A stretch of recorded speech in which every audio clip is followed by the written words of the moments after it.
Eh, Selamat siang.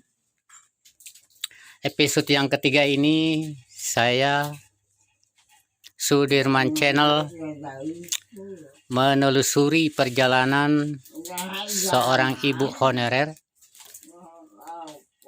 dari bawah kaki Gunung Rinjani naik ke atas kaki Gunung Rinjani, dan saat ini sedang bersua bersama Papu Sayaran bersama Papu Nurmadi, tempat beliau tinggal dulu. Dan sekarang saya akan mungkin bertanya-tanya, mencari informasi lebih banyak tentang ibu honorer ini, ibu Mary, sambil melihat kondisi alam di sekitarnya. Turun dulu di sana. Nah, inilah kondisi alam Puncak Jeringo yang dulunya belum memakai aspal, sekarang sudah hot mix. Memang kalau dilihat dari kondisi lingkungan ini tinggi sekitar 700 meter dari permukaan laut, lebih kurang ya. Saya akan melihat dulu geografisnya.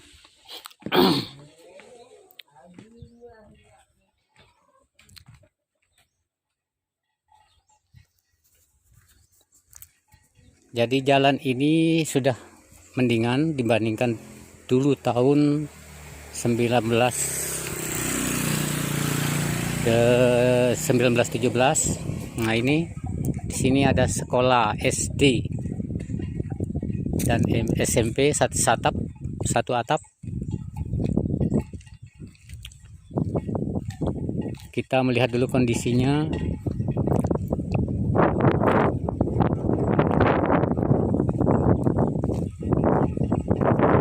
Nah, dapat dibayangkan 13 tahun yang lalu bagaimana kondisi alam di sini. Dan jauh di sana di bawah yaitu Pelabuhan Kayangan yang menyeberang ke Putu Tanu Sumbawa.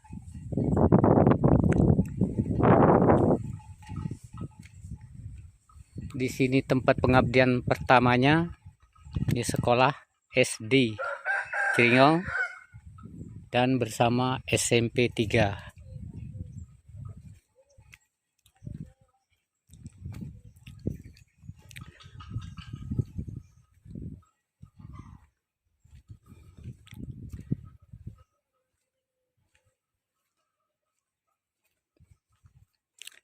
Inilah guys kondisi sekolah dari tahun 2012 sampai sekarang tahun 2021. Kebetulan hari ini hari Minggu, jadi sepi dan baru selesai ulangan anak-anak. Mari kita lihat dulu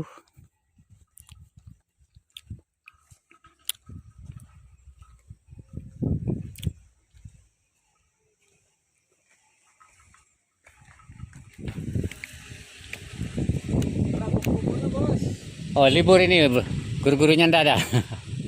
Coba saya melihat-lihat dulu. Nah, ini para pencari buku bekas dari siswa-siswa yang akan dijual kembali, akan diolah. Nah, ini kondisi alam ke atas.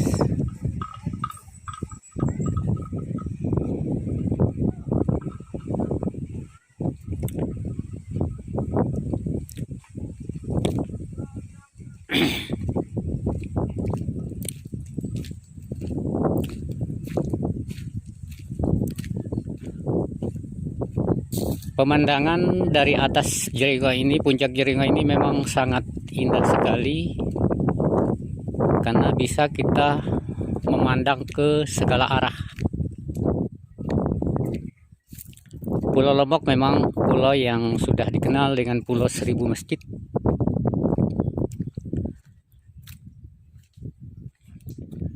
Dan yang sangat indah, terkenal sampai mancanegara, terutama puncak Kerinjaninya, Danau Segeranak.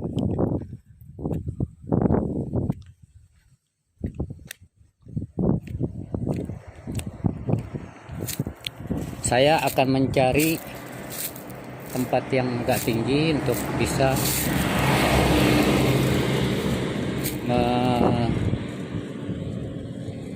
memotret wilayah-wilayah ini. Nah, mungkin dari atas pohon ini bisa kita melihat jauh.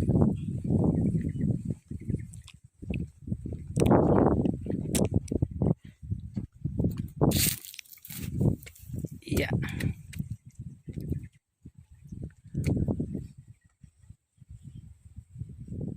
Dapat dibayangkan 12-13 tahun yang lalu bagaimana kondisi alam di sini. Mungkin masih banyak binatang-binatang buas, monyet, ular. Tapi sekarang sudah berpenghuni.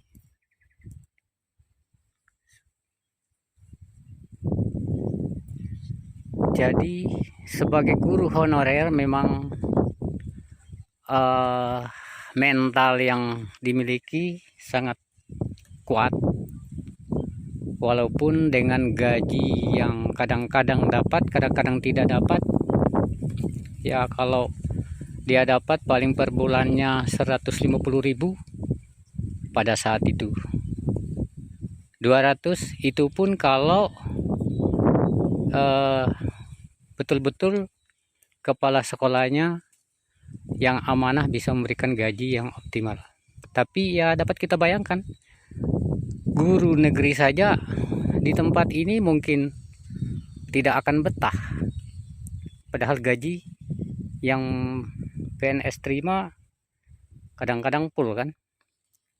Tetapi untuk bisa mencapai ke wilayah ini mungkin mereka akan lebih banyak bolosnya daripada mengajarnya. Tapi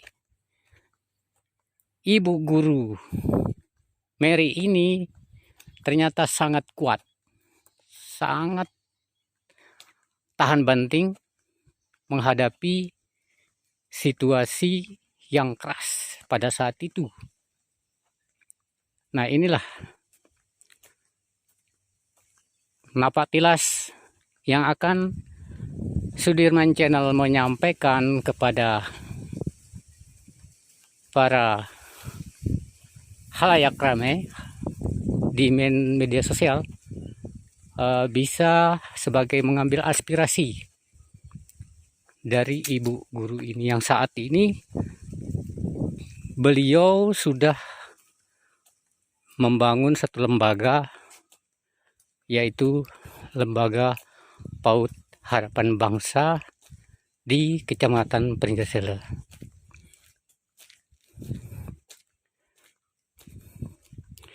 Pada seri kedua sudah kami ceritakan, cuma belum begitu mendapat informasi yang lebih banyak sepak terjang dari ibu guru ini.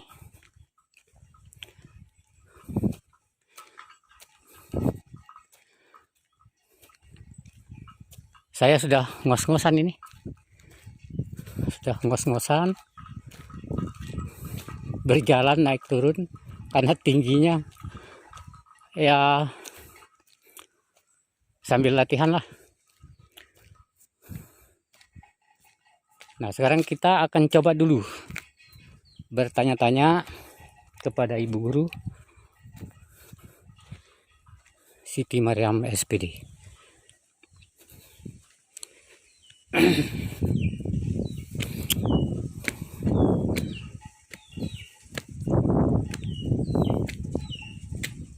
Oke, saya sudah melihat geografis Puncak Jeringau Dan kita coba bertanya-tanya dulu. Halo Bu Mer. Halo. Nah, coba ceritakan dulu Tentang perjalanannya kok bisa berada di puncak Jeringo ini. oh ya, mengenai kenapa saya bisa berada di puncak Jeringo ini. Pertanyaan yang sangat bagus. Dulu tahun 2008 saya coba untuk mengabdikan diri di sebuah pendidikan dasar, yaitu berada di lokasi Prigi Rembiga namanya, di paling bawah. Paling bawah. Ya, di Prigi Rembiga itulah saya mencoba untuk memasukkan lamaran sebagai tenaga honorer pada tahun itu. Dan saya pada saat itu langsung diterima oleh Bapak Kepala Sekolah yang bernama Pak Ustur SPD. Pak Ustur SPD Kepala Sekolah. Ya. SD 7 Prigi Rembiga dulu, sebelum ada filial-filial yang Kecamatan Suela. Nah, terus tahun 2008 itu saya sudah mulai masuk karena langsung saya diterima di tahun 2008 sebagai guru pemegang kelas 1 honorer. Iya. Honorer. Juga ditugaskan sebagai pemegang kelas 1. Iya. Dengan gaji berapa tuh? Karena pada waktu itu kita tidak bisa dan tidak berani menanyakan soal gaji. Artinya belum ada gaji. Ya, karena pada saat itu karena kita hanya mengabdi saja, dan mengikhlaskan diri, ya. Kita sukarela istilahnya kan. Sukarela ya. Terus berapa tahun di bawah? Kurang lebih 3 tahun. Dari tahun 2008 9, 10 sampai tahun 2011. Ya, naik. Berarti tadi salah saya informasi ya, tahun 2013 sudah di sini, berarti sudah lama lagi ya, 3 tahun lagi. Tahun 2010 naik ke atas ini. Naik ke atas ini. Ke atas puncak Jeringo. Ya, di SD 7 filial. SD 7 filial.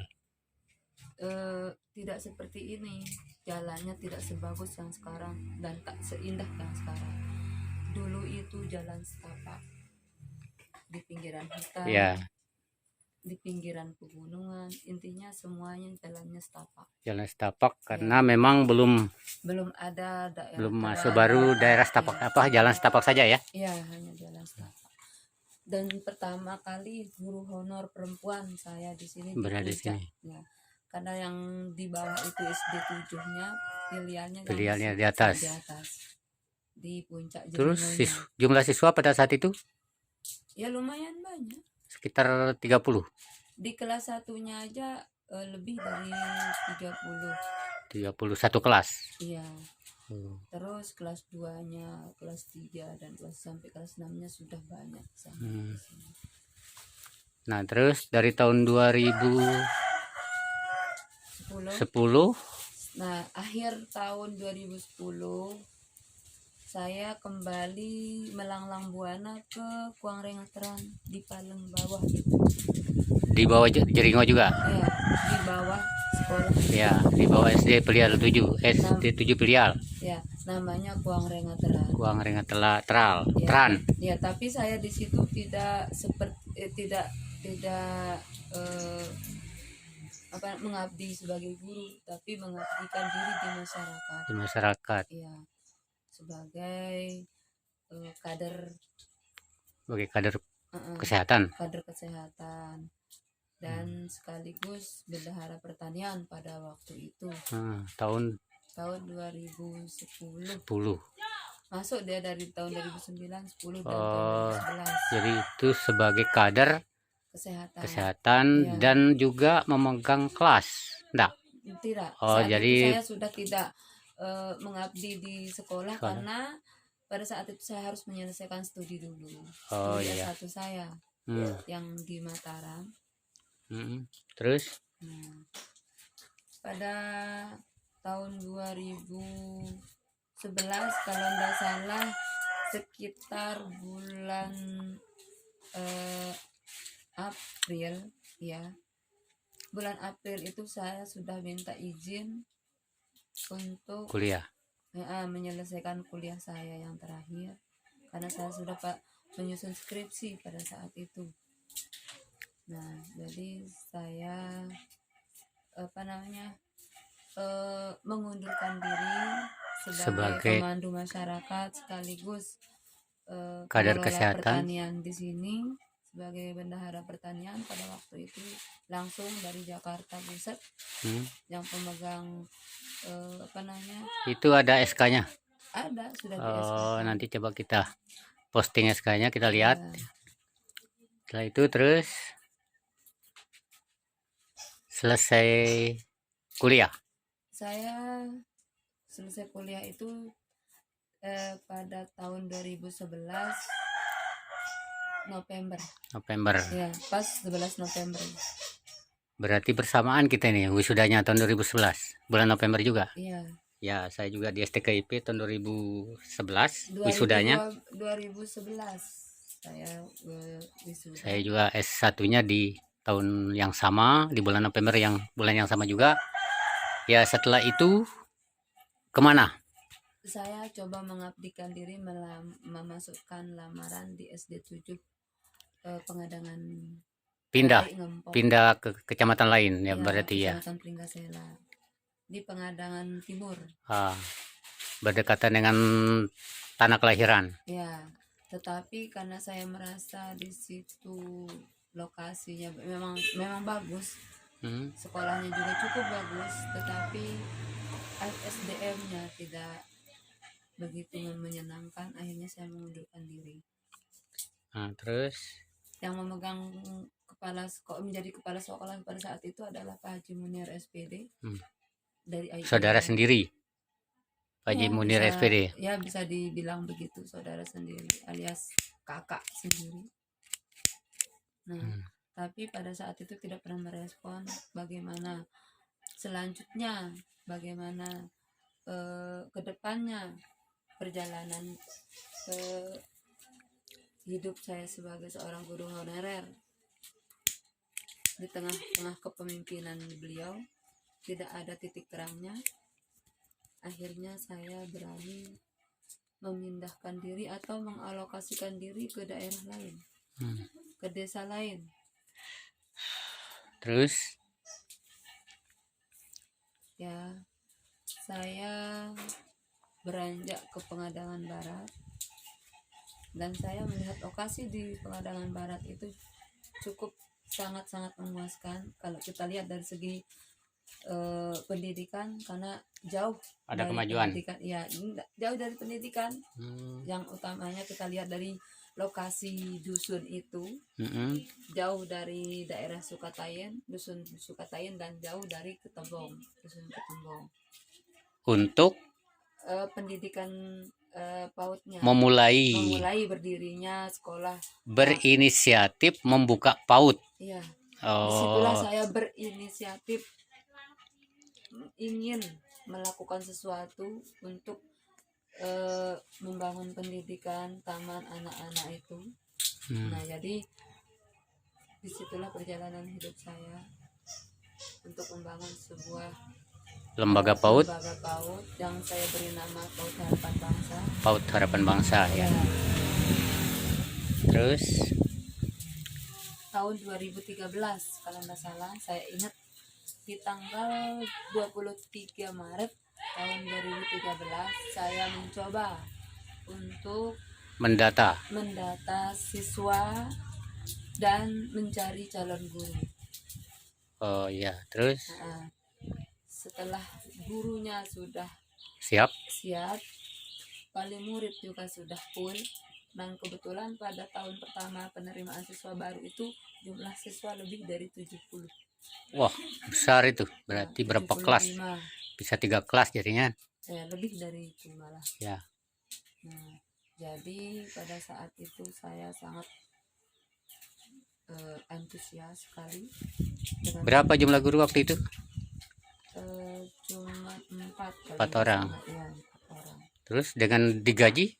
Sukarela semua? Digaji, ya. Sukarela semua itu ya? Iya. Eh, Tapi dengan kelincahan kepala sekolah, kelincahan kegesitannya Ibu Siti Mariam hmm, mencari dana ke sana kemari, mencari izin ke sana kemari, bukan sih ke sana kemari ya, tapi kan pastinya dikbud aja. iya. Tapi maksudnya untuk memasukkan proposal itu dari bupati ke gubernur sampai gubernurnya lagi ke DPR-nya. Nah, seperti itulah yang kita lakukan setiap mencari tahunnya sumber dana. untuk mencari sumber dana tersebut.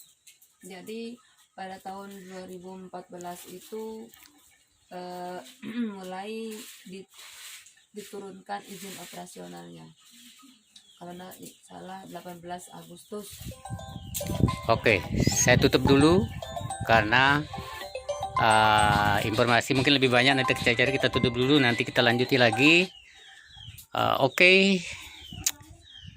Channel Sudirman akan bersambung ke seri berikutnya mencari informasi tentang ibu honor yang sudah mampu membangun PAUD Harapan Bangsa. Demikian, billahi taufiq wal hidayah. Assalamualaikum warahmatullahi wabarakatuh.